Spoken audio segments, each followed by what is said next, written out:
Theorem 8.1 क्या कह रहा है? किसी समांतर चतुर्भुज का एक विकर्ण उसे दो सर्वांगसम त्रिभुजों में विभाजित करता है। मान लिए कि ए बी सी डी एक समांतर चतुर्भुज है और इसका विकर्ण क्या है? इसका विकर्ण है बी डी। बी डी इसको क्या करता है? दो सर्वांगसम त्रिभुजों में विभाजित करता है, यानी कि त्रिभुज ए बी सी त्रिभुज बी सी डी के सर्वांगसम होता है। ये साबित करके हमको दिखाना है। और दिया क्या है सवाल में कि ए बी सी डी एक समांतर चतुर्भुज है। तो हम लिख देते हैं जो सवाल में दिया है। माना कि ए बी सी डी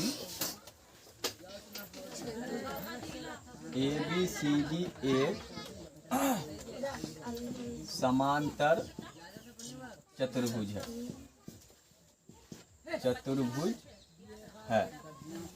अब इसमें सिद्ध हमको क्या करना है?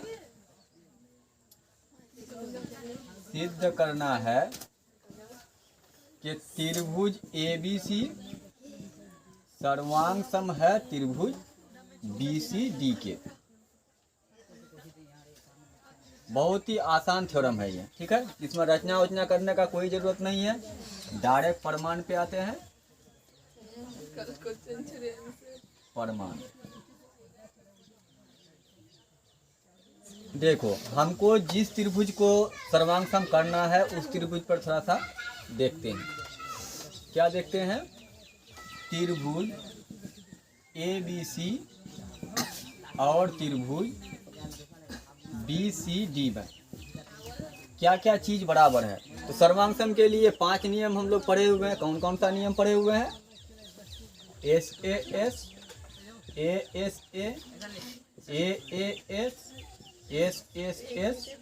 आर एच एस, ये नियम पढ़े हुए हैं।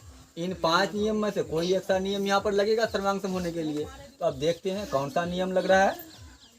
तो देखो, त्रिभुज एबीसी में एबीसीडी क्या है? एक समांतर चतुर्भुज है। अगर समांतर चतुर्भुज है तो समांतर चतुर्भुज क्या होता है कि उसके आमने सामने का भुजाएं समांतर होता है। तो इसमें क्या हो जाएगा कि ए बी समांतर हो जाएगा सी डी का।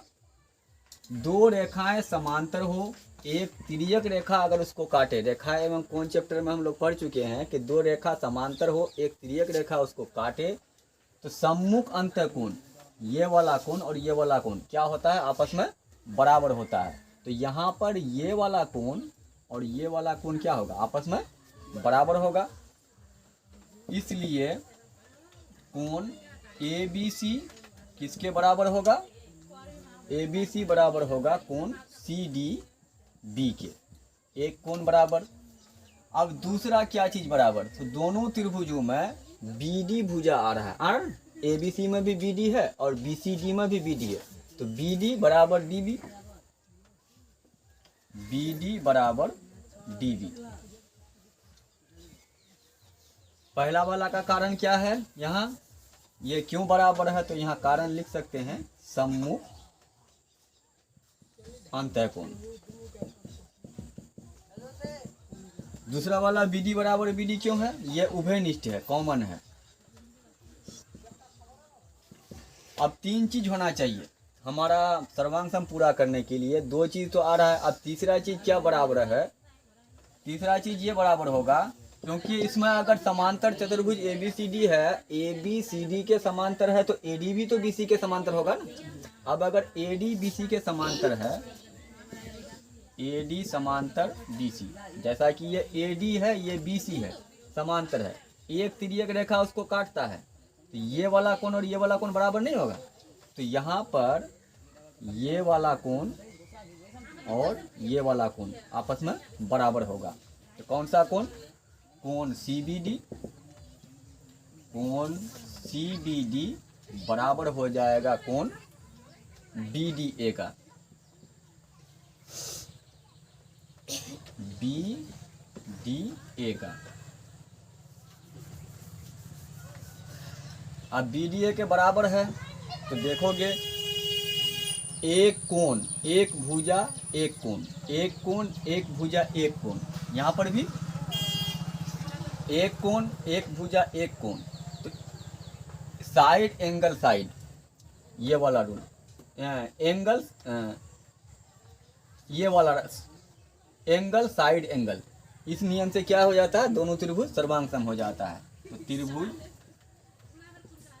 ABC सर्वांग सम त्रिभुज BCD किस नियम से सर्वांग सम हुआ, ASA सर्वांग समता द्वारा, सर्वांग समता द्वारा। और यही तो हमको लाना था ना, प्रमाणित।